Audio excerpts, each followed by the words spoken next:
No, it's time for a complete overhaul, and we've had enough election interference. I'm predicting right now that these headlines are a lie. Mark Carney has already achieved his majority.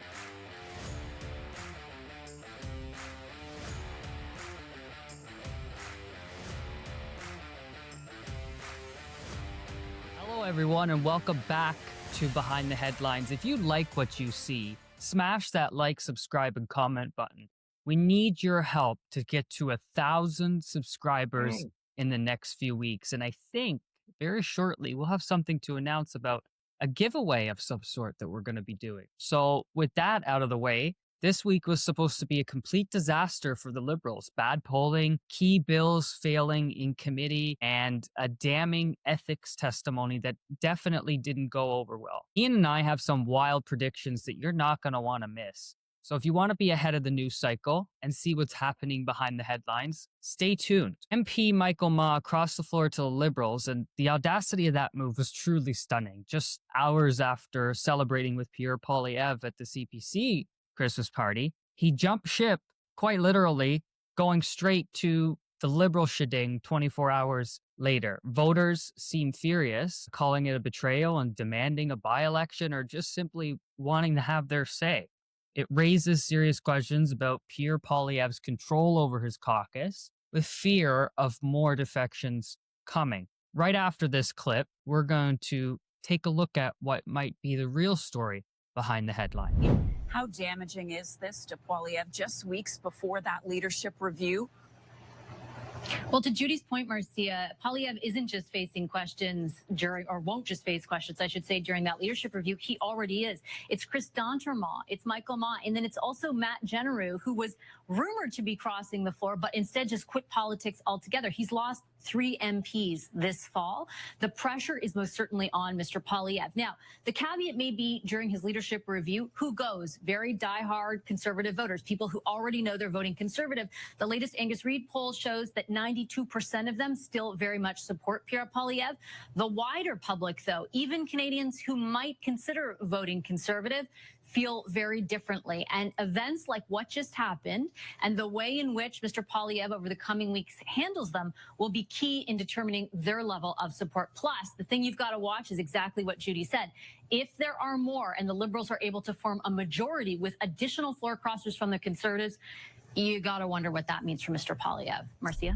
Okay, Ian, so that's the general, I think that's the general way to sum up all of these headlines, and our viewers have obviously seen all the mainstream coverage. What say you? Well, it was a bad week for Mr. Poilievre. In fact, it was a very bad 5 weeks. He lost 3 caucus members in the 5 weeks.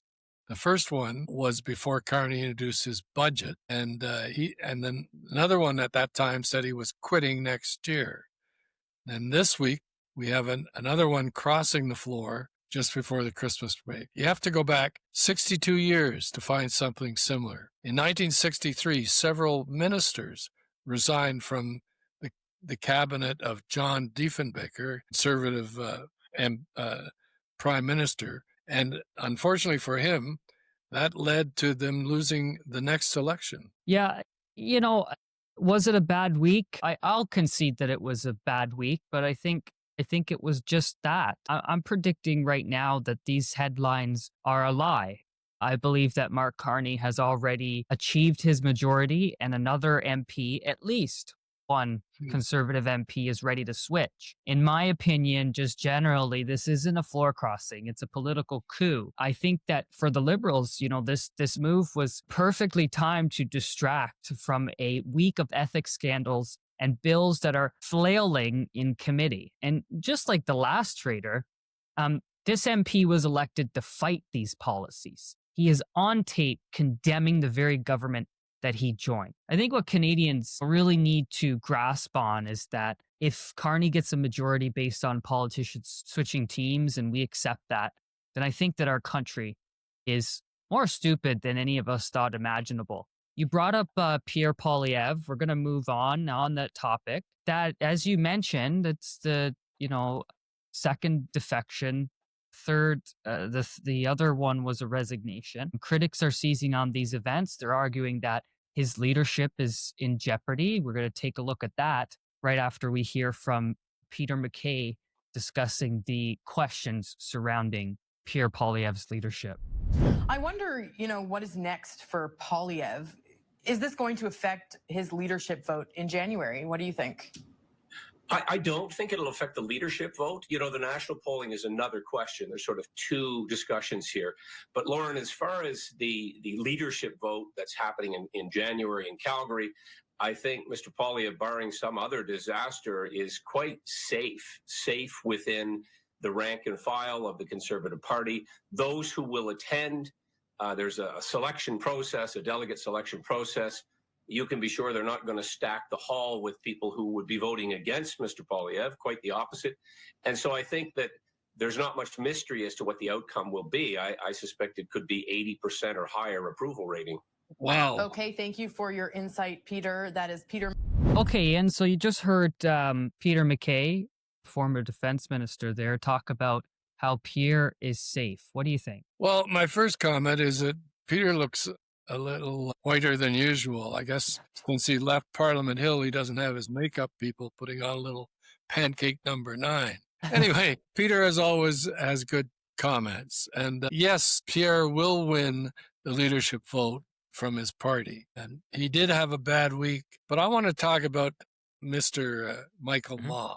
To me, it raises serious questions. And the voters of his riding are very upset. A petition asking him to resign and force a by-election has already been signed by 40,000 voters in his riding. They're also asking questions about why he attended the 76th anniversary of the communists taking over China, which was also attended by the Toronto Consulate General. And why did he meet with the Chinese ambassador 3 days before joining the Liberals? And how close is he to the Chinese communists? And should all Canadians be concerned about? Yeah, I completely agree. First, on my comments on Pierre, I think that he is safe. I think that the Liberals are panicking because the narrative is failing. Nanos and Abacus show a dead heat. But Pierre is still holding on to new voters that he picked up, like working class and young voters. He secured the best popular vote in Conservative history, the most seat gains of any party, and he has an undeniable case to make. To really quickly hit the nail on the head, I think Tom O'Kerr said it best, that the opposition is stalling the budget bill. And if the Liberals don't get their majority by the spring, they have to face calling an election or it might lose.